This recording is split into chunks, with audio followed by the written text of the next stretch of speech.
Hey everyone and welcome back to the channel. Today, we're re-diving deep into a moment that left All Blacks fans around the world scratching their heads.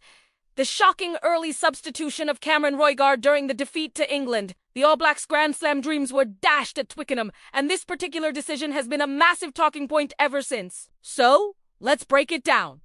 What really happened? Was it a tactical blunder or something else entirely? The scene was set for a classic encounter. The All Blacks had surged to a 12-0 lead, looking dominant and in control. A huge part of that early success was the performance of their live-wire scrum half, Cameron Roigard. He was absolutely electric. Remember that stunning 50-22 kick that led directly to a try? He was controlling the tempo, his passes were crisp, and he was a constant threat around the ruck. New Zealand went into halftime with a narrow 12-11 lead, and everything seemed poised for a nail-biting second half. But then, just 4 minutes after the restart, the unthinkable happened.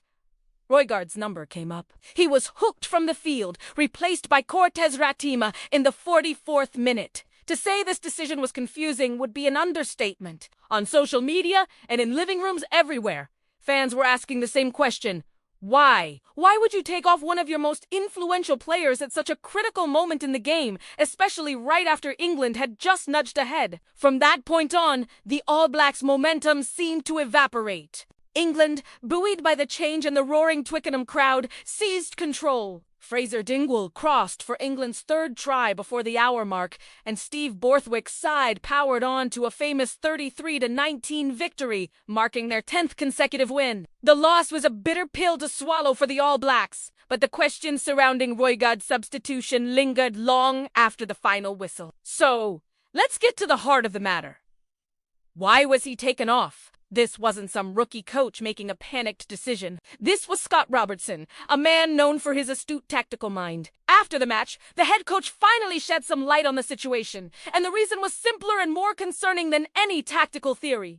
It was all down to injury. Speaking to Sky Sports New Zealand, Robertson revealed that his team was taking a serious physical beating. He said, "We got banged up pretty early, and we were just trying to get through as long as we possibly could." He then specifically mentioned his halfback pairing, saying Cam copped one and Bodie on the leg. It was a brutal, physical encounter, and the injuries were starting to pile up, swinging the momentum of the game. In the post-match press conference, Robertson provided even more clarity, painting a clearer picture of what happened to Roigard. He explained that Roigard's ankle was the issue. "He limped off," Robertson stated. "That mole came back and squashed his ankle.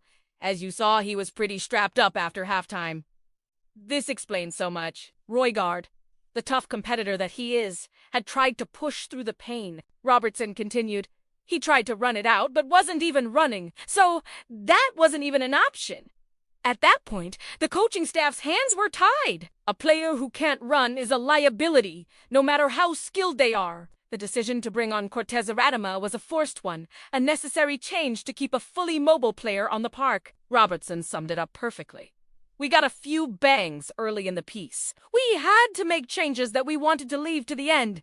But that's footy. This context changes the entire narrative. What looked like a questionable tactical call from the outside was, in reality, a non-decision. Roigard was simply too injured to continue. It's a brutal reminder of the fine margins in Test match rugby, where a single injury to a key player can completely alter the course of a game. Of course, the Roigard injury wasn't the only factor in the All Blacks' defeat. Robertson was quick to point out other areas where his team fell short. He lamented a lack of ruthlessness, highlighting key moments where they failed to capitalize on their opportunities. "We had opportunities," he said. "We started playing the way we wanted to with really good structure, and then we had a couple of kicks for the corner. A couple of fundamental things that we didn't do that well.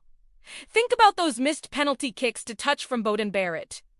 In a tight game, those moments are huge. You secure the line out, you build pressure, and you score points.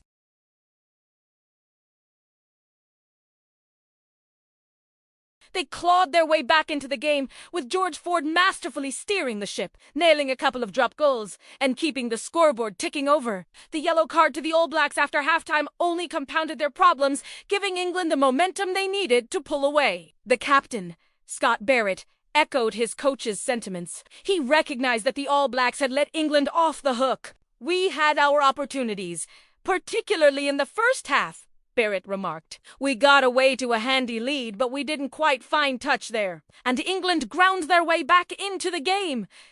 He gave credit where it was due, adding, "George Ford had a blinder and they just kept accumulating points and they took their opportunities." It's that clinical edge, that ability to execute the basics under pressure, that separates good teams from great ones. And on this day, England was the more clinical side. The disappointment in the All Blacks camp was palpable. Scott Robertson spoke about the immense difficulty of achieving a Grand Slam tour. Grand Slams are tough. They're incredibly tough. "It's hard to do," he admitted. The raw emotion of the loss was clear when he said, "We are just so disappointed. We put everything on it." There will be a lot of emotional people in the changing room. This wasn't just another loss. It was the end of a major goal. And you could feel the weight of that disappointment. Looking at the bigger picture, this game was a massive statement from England. Many had written them off, but under Steve Borthwick, they've built a formidable, winning machine. Players like flanker Henry Pollock were immense, leading what some have called the Palm Squad chaos.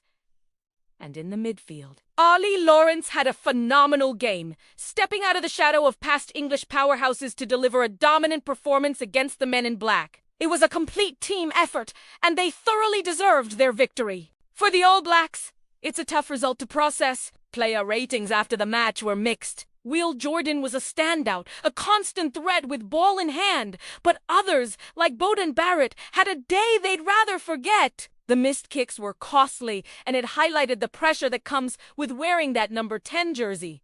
So, where do the All Blacks go from here? This loss will hurt, but it will also provide invaluable lessons. The coaching staff will analyze every detail, from the missed fundamentals to the management of injuries. They'll look at their depth chart and how players like Cortez Ratima stepped up when called upon. This is a new era under Scott Robertson, and there will be growing pains. Losing a shot at a Grand Slam is a major blow, but it can also be a powerful motivator. This team has the talent and the leadership to bounce back. The key will be learning from these harsh lessons and building a more ruthless, resilient side. The core issue wasn't a single tactical error in substituting a player, but a combination of forced changes due to injury and a failure to execute fundamental skills at critical moments.